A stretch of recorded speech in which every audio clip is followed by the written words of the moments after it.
Life After Death. On this episode of Simply Necessary Conversations.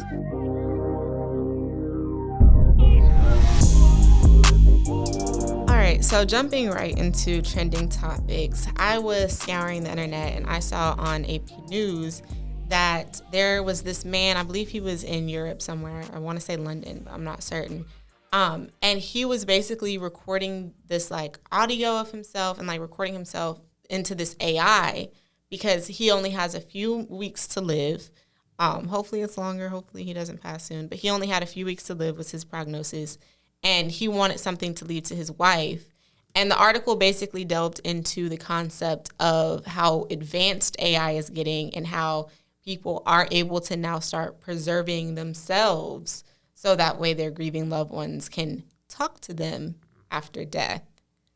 So what are your thoughts on that? Do you think that's healthy? Do you think that's cool that technology is becoming so like a sci-fi movie at this point? I think having a recording of someone's voice that you care about that you can listen to after they pass is a good thing. I don't know if I would want AI to become involved so that, like, because what I'm gathering is this person is making it so that his wife or they whoever can continue to have conversations as though he's still alive.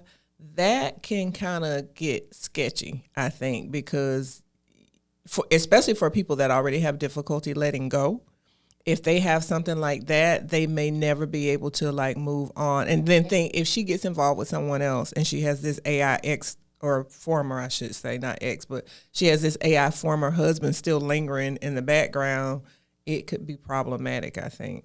I personally find it to be weird.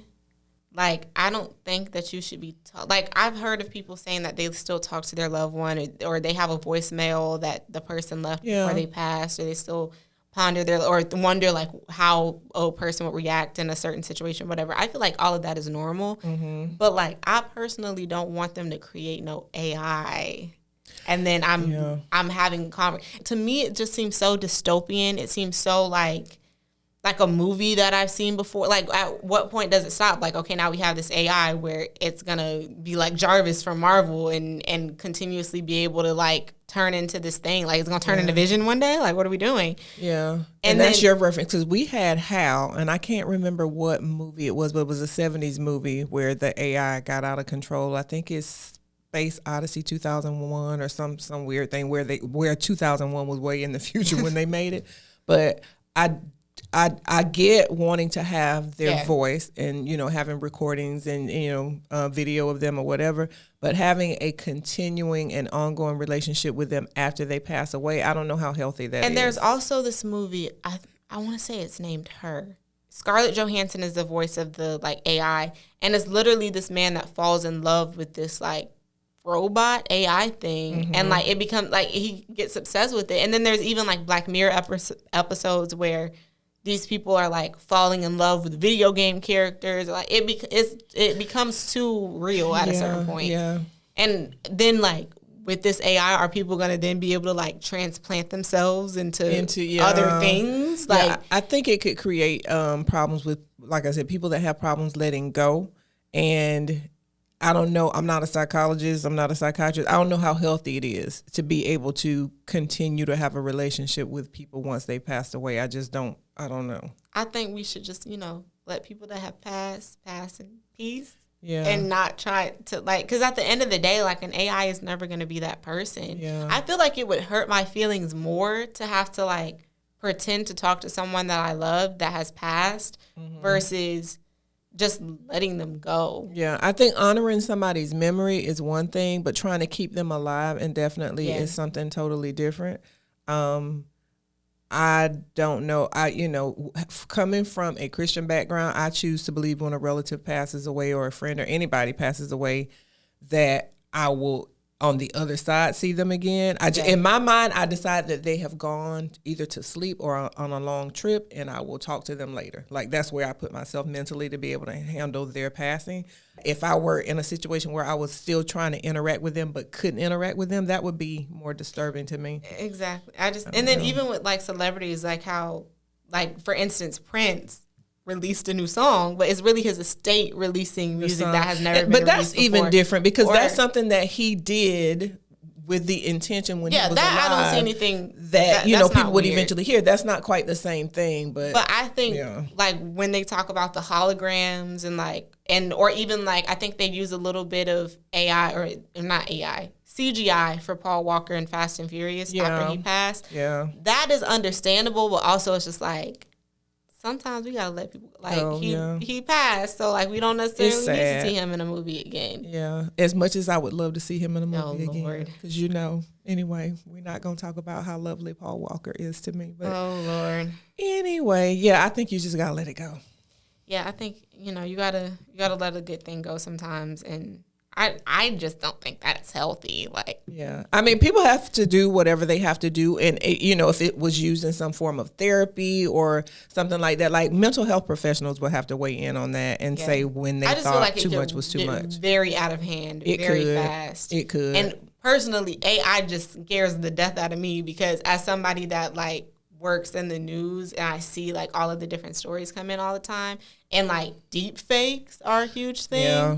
Yeah. And that's scary. And think that possibly people could use it for sinister purposes. They could pretend like someone was still alive if they're not actually alive. Like there's a dark side to that. It's the advancement in technology, while it's good and it's probably going to help save a lot of people or, it's going to help a lot of people, it's also like a little bit terrifying. Because like there was a whole news article the other day that was going around on TikTok of how this man went to this girl's prom and killed her because her dad was a police officer and had like killed his kid or something. And it was completely fake, was not a real story. They had like pictures, they had like, like the text, like it was in a news article online, and it was fake. But a lot of people believed it and was reposting it because they thought it was real, but it was really just like artificially. Well, the Bible says that mankind would get wickeder and wiser, and we are watching it happen. But speaking of deep fakes and, technology and whatever, there's somewhat of a connection to the political side of things and voting and being, politically aware or whatever. So for Let Me Put Y'all On, it's just a reminder to register to vote. Make sure that you're following the news, what's going on in the world, because there's a lot of craziness going on. Yeah. There's a lot of things that are happening. So just definitely be aware and don't get faked out by some of these fake news articles. And also very importantly, do not just get caught up in the federal, national, grand elections. Your local elections are what really are going to influence and affect your life on a day-to-day basis. So while who's president, vice president, who's in Congress, all of that is important, you need to watch your local leaders. You need to know who are they supporting. Because it trickles down. So make sure you know who they're supporting. Make sure that you're voting on issues that are going to affect you locally. Know what's happening with the school system. And some people are like, well, I don't have kids, so I don't care. You need to care because these kids that are going through this school system are going to be the ones that are running the country eventually. So I always give people the side eye when they're like, well, that has nothing to do with me. Everything has something to do with everybody eventually. And also, too, I feel like a lot of people don't realize how local elected officials can influence federal elected officials. Mm-hmm. Because if the federal government is doing something you don't like or they're doing something that's not good, then it's up to the local officials, the Congress people to shake them up a little bit and tell them, hey, get back on track. My constituents don't like this. Yeah. So it's important to just be mindful of what's going on in your community and it's important also in the world. To know that there's sometimes if, for instance, in criminal cases, sometimes if there are situations where, say, the president can pardon somebody in a crime, that's a federal situation. But if it's a state or local situation, sometimes the federal government cannot interfere depending on how the laws are set up. Pay attention to who your judges are. Like, that is a big, big deal. When you're voting for all those other offices, sometimes the judges kind of, go under the radar.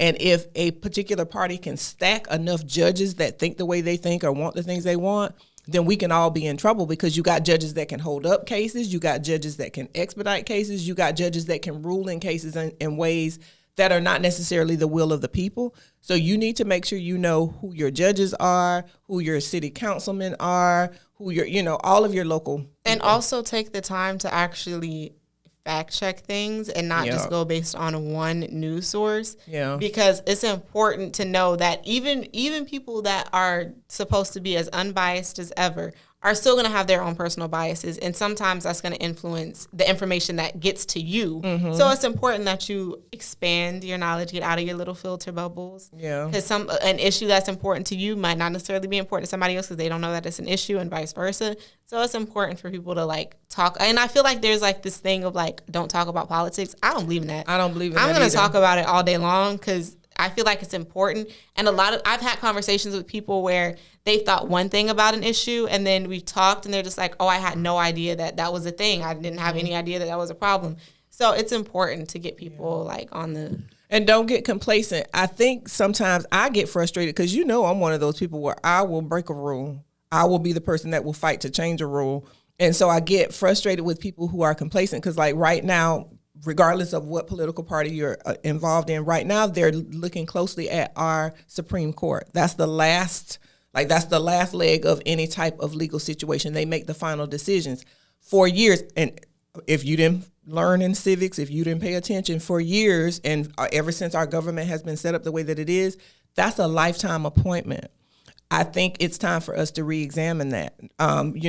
Lifetime, first of all, back when they made those decisions was not a very long life in some cases. People did not live into their 70s, 80s, whatever. So you got sometimes a Supreme Court justice that is really too old to be making a decision about anything because they're making decisions for things that are not going to affect them.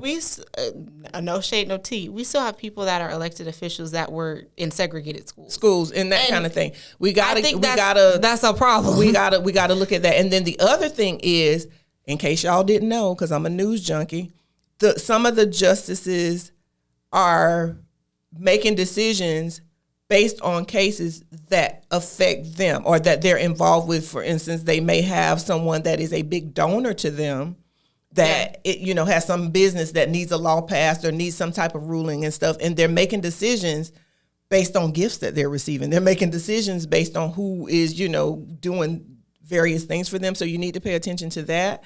And then you also need to be, cognizant of the fact that some of the justices, lower court judges have ethics rules. They have things that they can and they can't do. They can't accept gifts. They can't, accept travel. They can't accept whatever. The Supreme Court justices, up until recently, don't have any of that. Like, they are kind of unfettered. They can do whatever they want to do.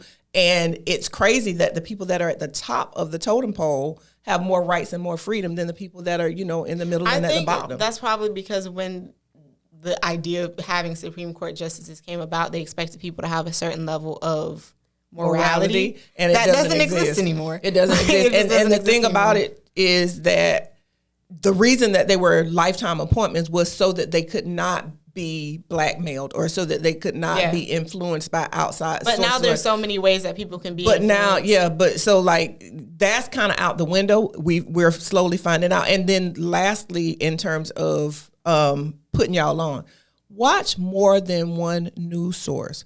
Heavy on it. Watch more than one news source. Watch liberal, watch conservative, watch independent. Like, watch more than one news source. Don't have one place that you go for your news, because I don't care how fair-minded an institution tries to be, there's going to be bias. So you need to gather all the information and then make a decision about what you're going to do. I feel like I will go out on a limb and say that the majority of people are probably more moderate than they think, because they don't take the time to talk to other people. And to be educated about what's going on. Because of how I had to go to school and because of the spaces that I'm in, because of my job, I have to talk to people that don't necessarily have the same political affiliations or ideologies that I have. Yeah. And it opens your eyes to realize, like, instead of calling each other bad people, sometimes they have no idea. Like, nobody don't know. They don't know. Like, if you are a certain type of person, you don't know what goes on in, like, a black woman's mind, because there's no way for you to know. Yeah. Unless you actually take the time to talk to each other and to learn a little bit and to kind of come to a consensus of, like, I know you think this, I think this.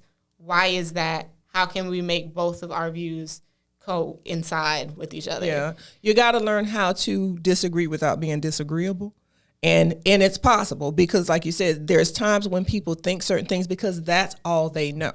Yeah. That is all they know. And that's what, and then the algorithms on social media are going to feed you. Make sure you know that too. Some people don't realize that if you click on, and we'll go away from politics for the, if you click on men ain't crap, then it's going to feed you video after video and news source after news source that tells you men ain't crap. Like, if you click on, I'm a trad wife and I like, being submissive to my husband, it's going to feed you that over and over and over again. And so then you get into this vicious cycle of seeing exactly what you want to see instead of what may be reality. One of my final thoughts on this, I would say, is take the time to, if you have a sibling, if you have a friend, if you have a significant other, look at their For You page and then look at yours and see how different it is. It may be, because everyone that I know that's on TikTok, our For You pages are so different.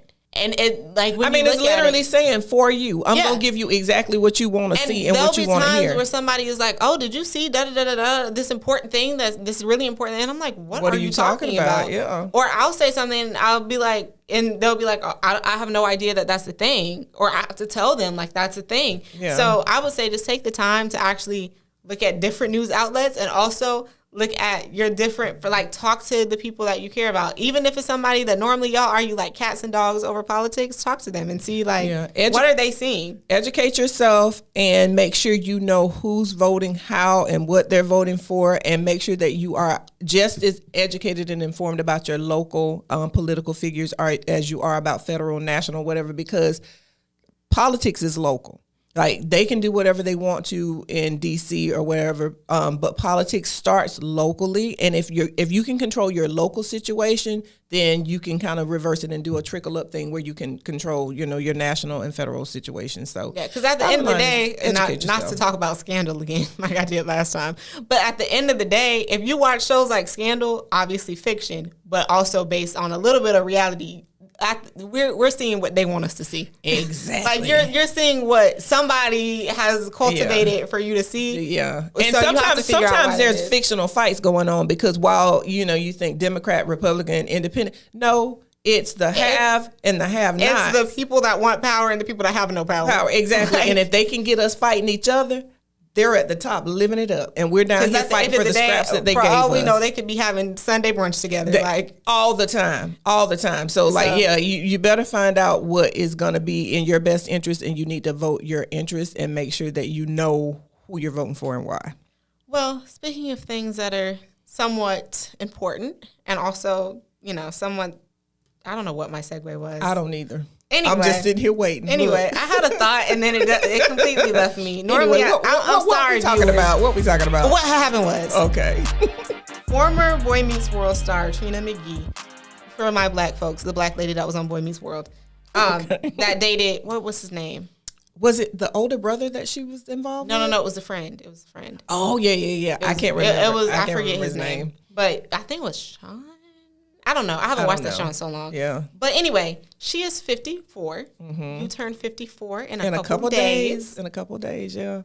And she's pregnant. Not me. She announced it, and she already has, I think she already has one child that is of a fairly significant age. But she's preggers at 54. No, ma'am. You wouldn't have me no sibling? No, ma'am. Honey, that child would be, her name would have to be Immaculata, because it'd be Immaculate Conception. No, ma'am. No, at 54, starting fresh with the baby. I feel like if you had a kid right now, you would just give it to me. Somebody come. You would just be like, okay, this is your responsibility. I told the doctor when I was pregnant with you, and he joked and told me it might be twins. I said, and one of them going home with you, sir. Because no, ma'am. No, ma'am. I am not. Yeah.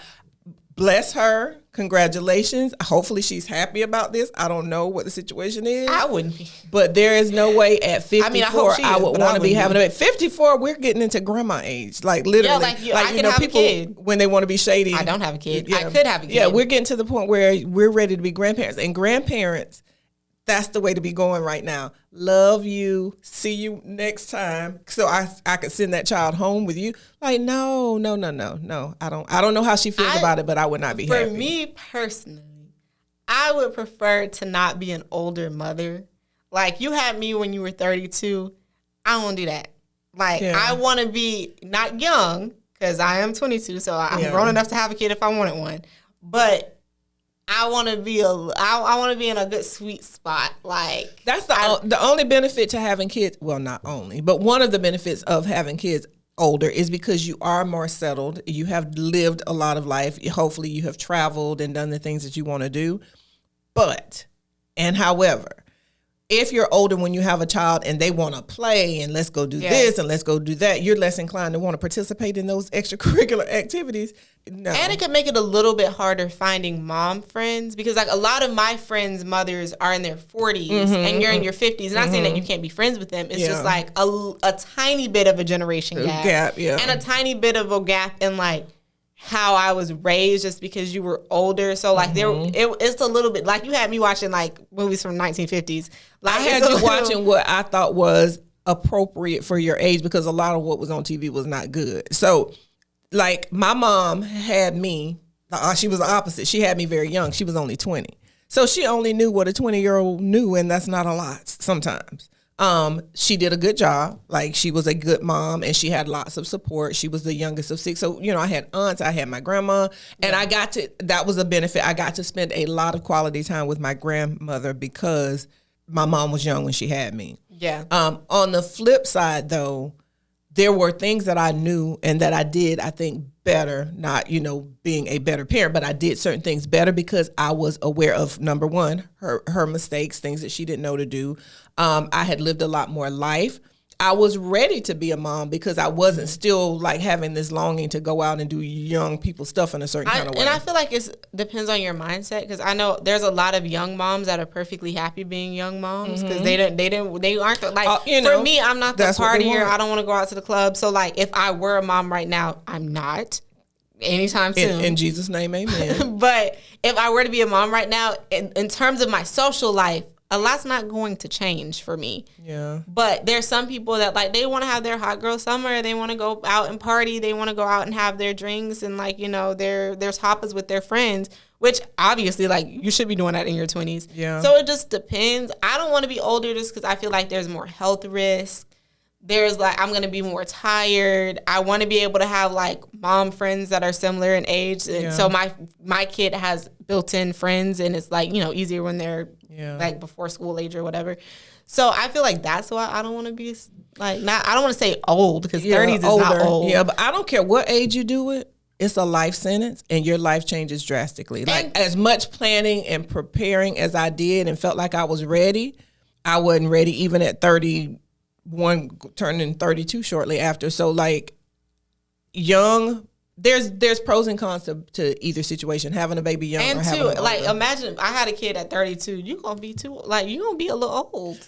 Well, and I want my kids to have as much time with you as I'm having with my grandma. So like, I don't want to be like, well, you got in my mid 30s. I had you in my 30s and your grandmother's still around and you still have plenty of time to spend with her. But that's because she had me so 20s. Young. I don't know. I just know that at 5'4", 54 is not like right now. Like right now. I feel like I would be so mad. Because I bet she thought she could not get pregnant. I'm not gonna speculate. I'm not gonna mind that lady's business. I would assume because she kind of announced it from what I remember seeing as like it was kind of like a surprise, shock to her. Like y'all, I'm just letting y'all know I'm pregnant. Like whoopsies. Yeah, there's a lot of oops babies walking around. I feel like she probably thought, I can't get pregnant, and then she got pregnant.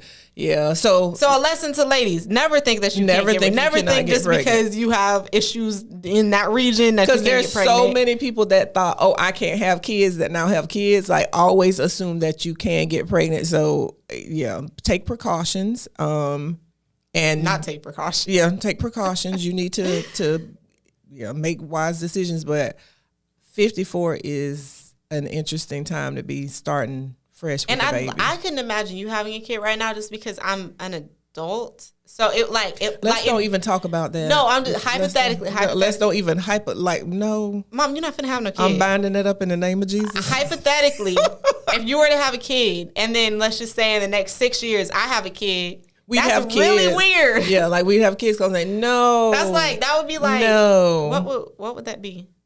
They would be an They would be an aunt or uncle. To a child that's close in age. And I know people that are in situations like that where they have aunts and uncles that are close in age because in those cases, the mother had kids over a long span of time. Mm-hmm. And so they had some very young kids and some older kids. And the older kids had started to have kids. So like, I I have a cousin who has an aunt that I think is actually younger than her. That is so. And then that would be irritating too, because it's like, here I am trying to be all like pregnant and have you take care of me, and now you got a kid. Like, that would be crazy. You ain't got to worry about a thing. It's not gonna happen. Not gonna happen. No, because by the time I have, if you're having a kid at like 60, then Houston, we have a problem. Amen. Like, what is going on? But speaking of people that are pregnant, this mom was taking pictures with her baby bump. And she was walking around a graveyard, and apparently she was looking for baby names at a graveyard. So would you look for baby names at a graveyard? I'm not looking for anything at a graveyard. Nothing. I'm trying to stay as far away from graveyards as possible. And I definitely would not use that as a source for my baby's name. I would say, though, if she's going to do that, as someone that believes in the spirit world, whatever name you pick, whatever grave you go to, I would research that person and make sure that there's no bad karma, bad juju tied to that person and that name. Because, I wouldn't do that. For me, people that just hang out at graveyards scare me, because what are we doing? Like why? I've heard of a lot of people that be like, oh, like after school, we go hang out at the graveyard. No. You're not going to catch my black self hanging out at a graveyard. No, I'm ma'am. so sorry. No, ma'am. But also, I'm not finna get my baby's name off a tombstone. I just feel like something about that is so like, it's giving witch. Like, I don't know. I mean, I don't want to call this mom a witch. I'm not. I don't know if she a witch or not. She may just not be. She might spiritually like that. Might not mean anything to her. I don't even like walking on I don't like walking around graveyards. I don't like passing by graveyards. I don't like having to go to funerals and then the person gets sent down and they do the dirt, and I don't like that. Yeah. So there is never going to be a case of me being pregnant belly, hobbling around looking for baby names at a graveyard. I just wonder why she specifically chose that, because it gives that she had to have some type of spiritual thought process, because you can Google. I mean, you can go get a list of baby names. You can get a list of baby names. So, like, why specifically go to the graveyard? So that in itself says that she's unique and special in a way that I'm not unique and special. People be accusing us of judging other people's actions. She put it online. I am judging, because why would you go to a graveyard? She did it to get attention in a lot of ways. So she's getting the attention she wanted. But I'm just gonna stand on no. I'm not. I wouldn't do that. If this is what she wants for her and her baby, great, wonderful. Love that for her only, for her exclusively. I want no parts. I'm not going to no graveyard to look for my baby's name. I'm going to Google. If I meet someone that has like a nice spirit and that just, exudes positivity, then I might be like, oh my gosh, that's a cool name. I might name my baby after somebody I care about. But I am not going to a graveyard. Yeah. Because I feel like names have meaning. And I feel like sometimes when you choose a name for a child, you kind of set their path in a certain kind of way. Everybody didn't have to believe that, but I do. I think it's significant. And when I chose your name, I wanted it to be meaningful. I wanted your name to have a purpose and whatever and stuff. So I've always, because I feel like you did it for me, I've always thought like I want my kids to have a name like Beyonce, where that like it's a name. It's a name. Yeah. Or like Rihanna, like that, those type of names that like you just know. Yeah, I mean, because I did actually name you Ish after somebody, and it was somebody that I didn't know. And I think it actually worked because it was the cutest little girl that I had seen. I was at a wedding. She was one of the flower girls. She was so pretty to me and just had just a positive spirit about her. And I asked, who is that, whatever. And it was one of, I was at my friend's wedding, so it was one of her friend's daughters. She was the one of the flower girls. There were two of them. And she told me her name was Amari. And I thought, that is a pretty name. That's such a pretty little girl. And it kind of stuck with me. So when you were born and you were a girl, I remember that I changed the A to an E because I wanted you at that time to have your father's initials. So I changed the name, the A to an E. Your middle names, we share a middle name, and then one of them is a combination of... for those that don't know, my full name is Imari Angelina. Don't give everybody your full name. It's already online. It's anyway, already online. Yeah, so Imari came from the little girl that I saw at the wedding. Angelina is my mom and my aunt's name combined because they were two of the women that were the most involved with me. I felt like it shaped me a lot growing up. The Yvonne we share. And then, of course, you got your father's last name. So, like, I wanted your name to be meaningful, but I would not have named you.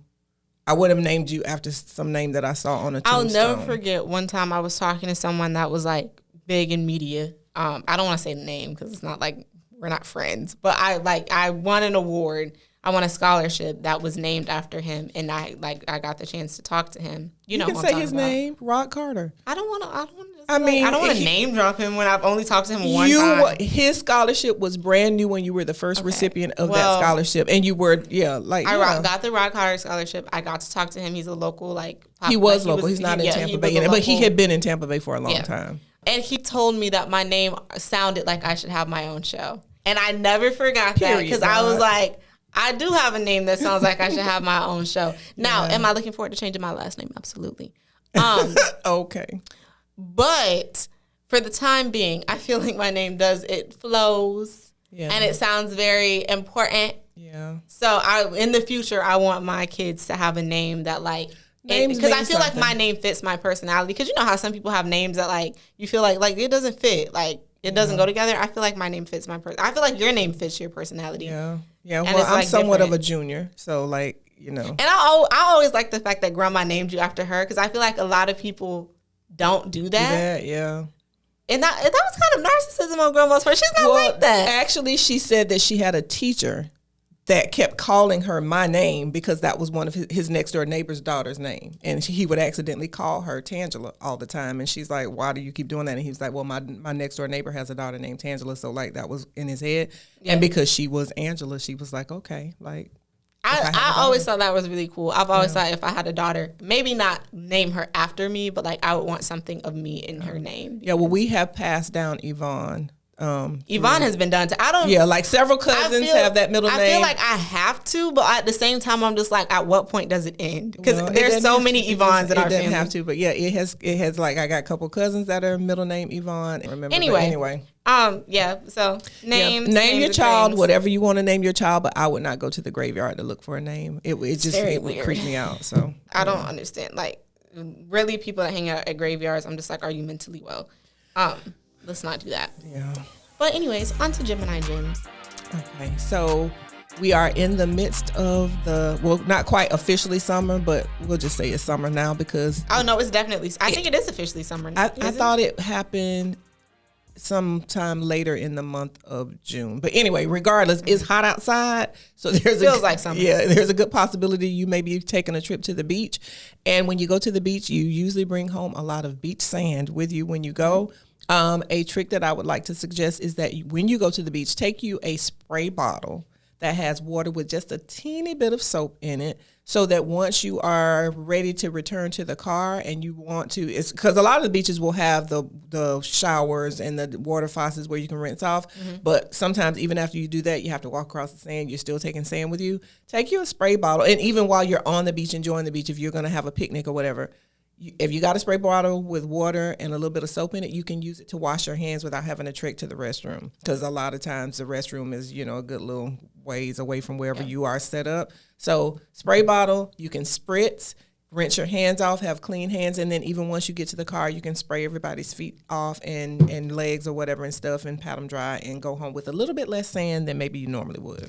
Well, stealing this from you, because it's something you told me, and talking still about sand on the feet or whatever, you can dust your feet with baby powder to remove the excess sand. Yeah, the talcum powder will help the sand. And I feel like that is probably the number one reason, other than the heat, that sometimes I don't want to go to the beach is because of all of the sand, and your feet are sandy, and your car is sandy, and your bathing suit, all of that. But hopefully with these tips, y'all will be able to enjoy the Florida beaches or wherever you're watching us from.